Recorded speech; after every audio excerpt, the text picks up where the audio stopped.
Rabbi इश्रह ली सदरी व यस्सिर ली अमरी वहलुल उक़दतम मिन लिसानी यफ़क़हू क़ौली अम्मा बाद फ़अऊज़ु बिल्लाहि समीउल अलीम मिनश शैतानिर रजीम बिस्मिल्लाहिर रहमानिर रहीम रब्बि ज़िदनी इल्मा आमीन या रब्बल आलमीन। अस्सलामु अलैकुम व रहमतुल्लाहि व बरकातुहू। अल्लाह की रहमत व तौफ़ीक़ से आज हम आयत नंबर 276 और 277 को देखेंगे। पहले हम लफ्ज़ी तर्जुमा देख लेते हैं। यमहक़ु मिटाता है अल्लाह ताला रिबा सूद को, व युरबी और वो बढ़ाता है सदक़ात को। अल्लाहु और अल्लाह ताला ला युहिब्बु नहीं वो पसंद करता, या आता है वो के लिए, कुल्ला कफ़ार किसी न शुक्र आसीम गुनाहगार को। इन्ना यकीनन अल्लज़ीना वो लोग आमनो जो ईमान लाए, वामिलु स्वालिहात और उन्होंने अमल किए नेक, व अकामु और कायम की उन्होंने नमाज अस्सलात नमाज, व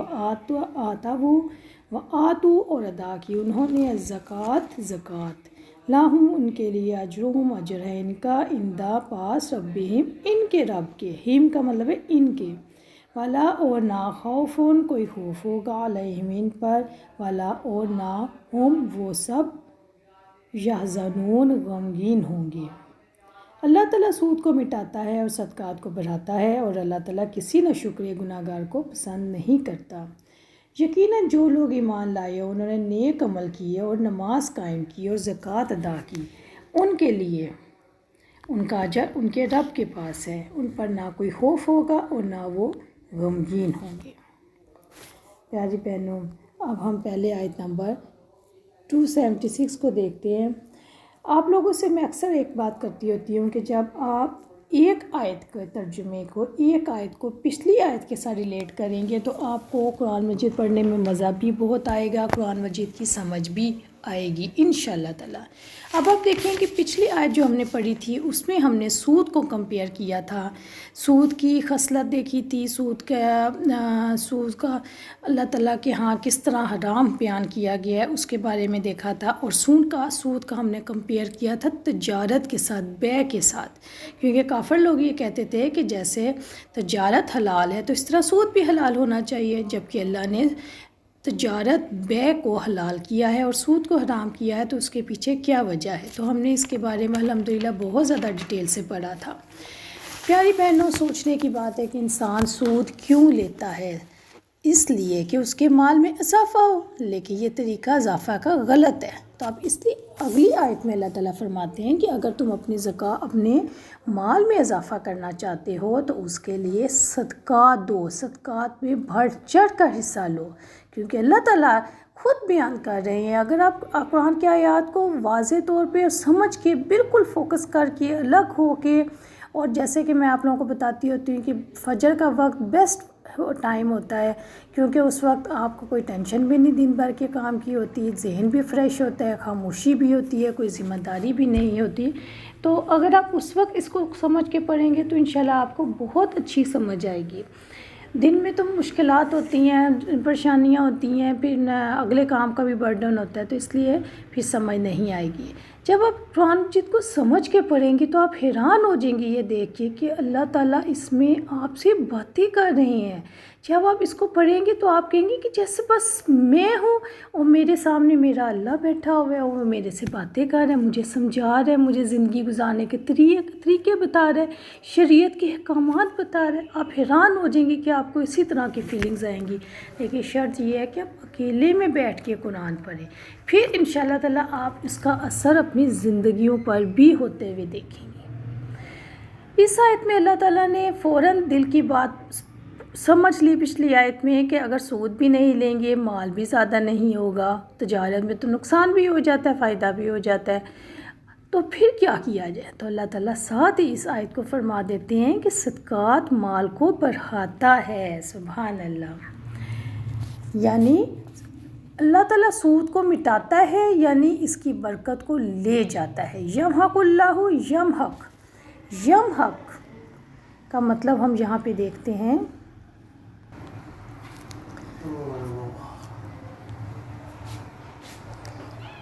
यमहक का मतलब है मिटा देना, दूर कर देना। यमहक़ु अल्लाहु रिबा, अल्लाह ताला सूद को मिटाता है, यानी इसकी बरकत ले जाता है, और जिसमें शामिल ये सूद का माल होता है इस माल को हलाक कर देता है। इबाद बिन मंसूर ने हसन से इस आयत के बारे में पूछा तो उन्होंने फरमाया, वो क़यामत का दिन होगा जब अल्लाह ताला सूद को मिटाएगा और सदक़ात को बढ़ाएगा। हज़रत इब्न अब्बास रज़ी अल्लाह अन्हु ने कहा, अल्लाह ताला ना इनसे सदका कबूल करेगा, ना हज, ना जहाद और ना सिला रहमी। हज़रत अब्दुल्ला बिन मसूद रज़ी अल्लाह अन्हु से रवायत है कि रसूल अकरम सल्लल्लाहु अलैहि वसल्लम ने इरशाद फरमाया कि जो शख्स हराम माल कमा कर सदका करेगा तो वो कबूल ना होगा, और जो कुछ इसमें से खर्च करेगा इसमें ना बरकत होगी और अपने पीछे छोड़ कर जाएगा तो इसके लिए दोज़ख की आग में ले जाने वाला तोशा बनेगा। अस्तग़फिरुल्लाह।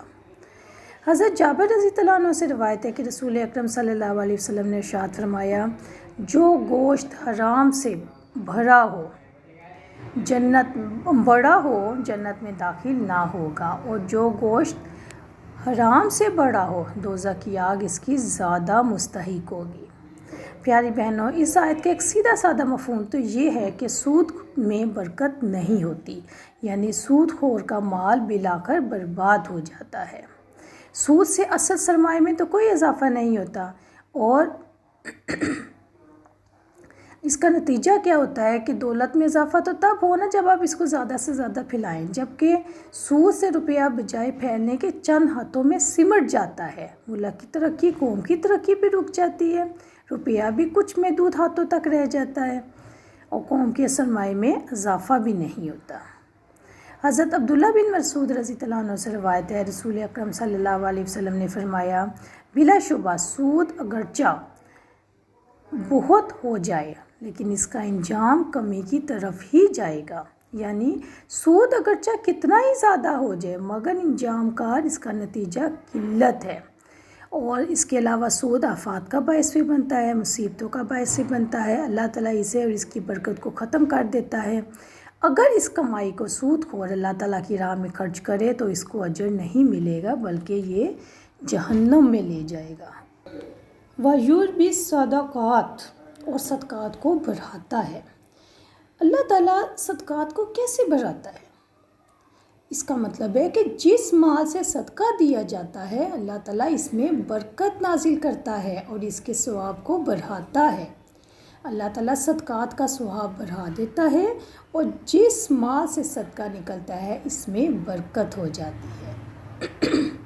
सही बुखारी की हदीस है 1410, नबी अकरम सल्लल्लाहु अलैहि वसल्लम ने फरमाया, जो शख्स हलाल कमाई से एक खजूर के बराबर सदका करे और अल्लाह ताला सिर्फ़ हलाल कमाई के सदक़े को कबूल करता है तो अल्लाह ताला इसको अपने दाएं हाथ में लेकर कबूल करता है, फिर सदका करने वाले के फ़ायदे के लिए इसको बढ़ाता है, बिल्कुल इस तरह जैसे कोई अपने जानवर के बच्चे को खिला पिला कर बढ़ाता है, यहाँ तक कि इसका सदका पहाड़ के बराबर हो जाता है। सुभान अल्लाह।